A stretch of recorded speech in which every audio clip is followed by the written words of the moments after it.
আমাদের যে পোটাথন পোটের যে দৌড় তার গেস্ট হিসেবে তার প্রাইজ দিতে এবং মানুষকে উৎসাহ দিতে এসছেন। আমি ধন্যবাদ জানাই ইউসুফ পাঠান।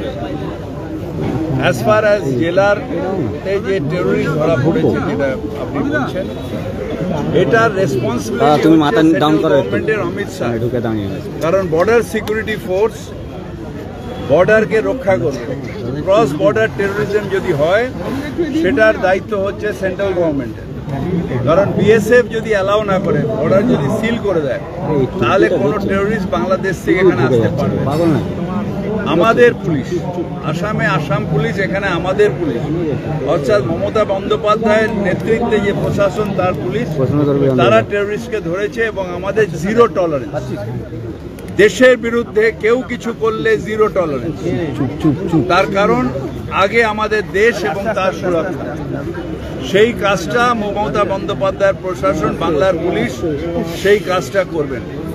আমি অনুরোধ জানাবো স্বরাষ্ট্রমন্ত্রীকে যে বাবা অমৃত শাহকে তাচ্ছিল্য না করে নিজের দায়িত্ব করুন। যে সংবিধান বাবা অমৃত শাহের নেতৃত্বে হয়েছে, সেই সংবিধান অনুযায়ী আপনার যে দায়িত্ব, অর্থাৎ ন্যাশনাল প্রোটেকশন সেন্ট্রাল গভর্নমেন্টের দায়িত্ব, আমাদের স্বরাষ্ট্র মন্ত্রকের দায়িত্ব, সেই দায়িত্বটা পালন করুন যাতে কেউ পাস ওভার না করে যায়। ঠিক যে পাশের দেশ বাংলাদেশ থেকে এরা আসছে, এটা যাতে কোনো দেশ থেকে না আসে, পাস ওভার না হয়, সেটা দেখার দায়িত্ব ওকে এবং বিএসএফকে আরো বেশি জোরদার করুন। শুধু রাজনীতি করার জন্য আমি ওখানে বর্ডার খুলে দিলাম আর এখানে ঢুকিয়ে দিয়ে গভর্নমেন্ট কিছু করছেন, এটা বলা ভুল। নিজে আপনি আচারী ধর্ম পরের শিখাও। আগে নিজের বিএসএফকে ঠিক করে যাতে বর্ডার ক্রস করে শুধু টেরোরিস্ট কেন, কেউ যেন ইলিগাল মাইগ্রেশন আমার বাংলায় না হয়। এতদিন থাকার পরেও একটা কথা আশঙ্কা প্রকাশ করেছেন।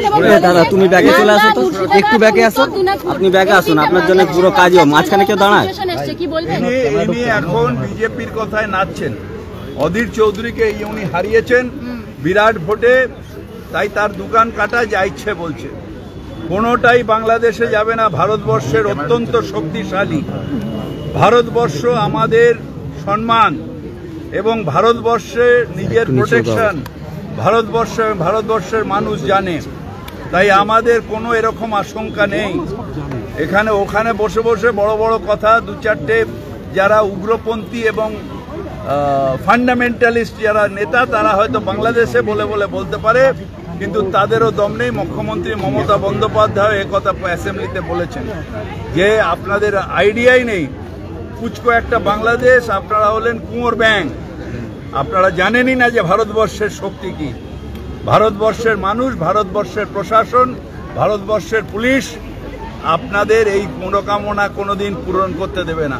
তো অধীর চৌধুরী ওপারের কথা যতই বলুক, এপারে আমরা শক্তিশালী, আমাদের সেনাবাহিনী শক্তিশালী, আমাদের স্টেটের পুলিশ শক্তিশালী, এপারে কোনো রকমভাবে হবে না। আমরা ভারতীয় এবং ভারতের প্রত্যেকটা ইঞ্চি, সে চায়না তাকাক আর পাকিস্তান তাকাক আর বাংলাদেশের এখন যারা এসছে তাকাক, তাদের চোখ উপড়ে ফেলে দেওয়া হবে।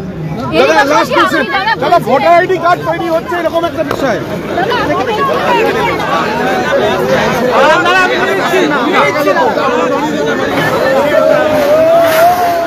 আরে বাবা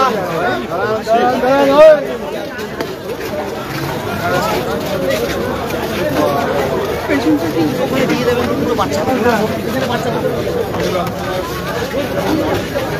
স্যার।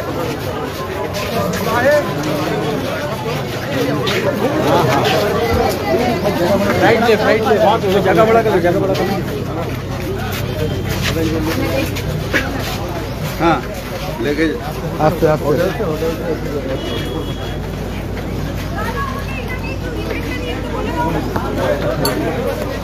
আমি তো আছি, আমি তো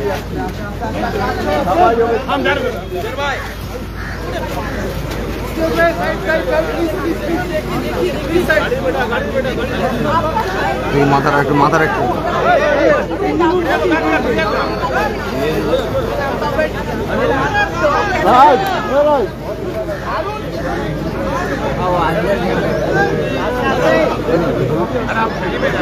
আস্তে গাড়ি এটা ভেঙে যাবে পেছনে দেখছো না গাড়ি ভেঙে যাবে কেস কে যাবো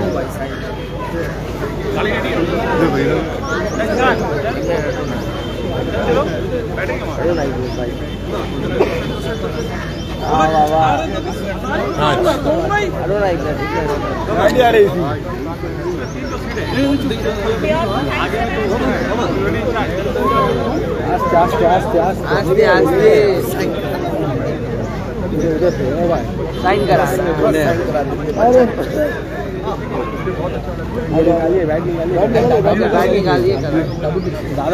दादा भाई आबिद भाई फोन कर दे अरे दादा दादा दिच्छो ना दादा बच्चा बैठ ले गया सुबह का साइन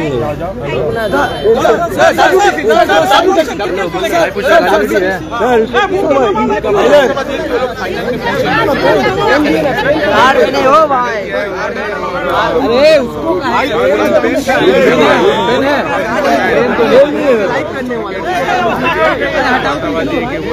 लाइट यार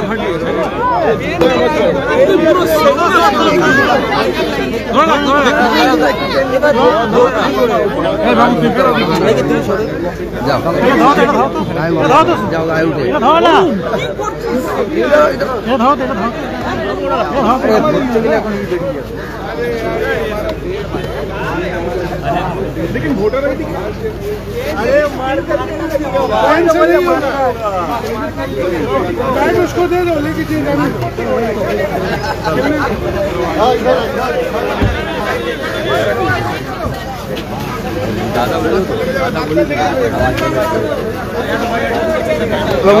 लग जा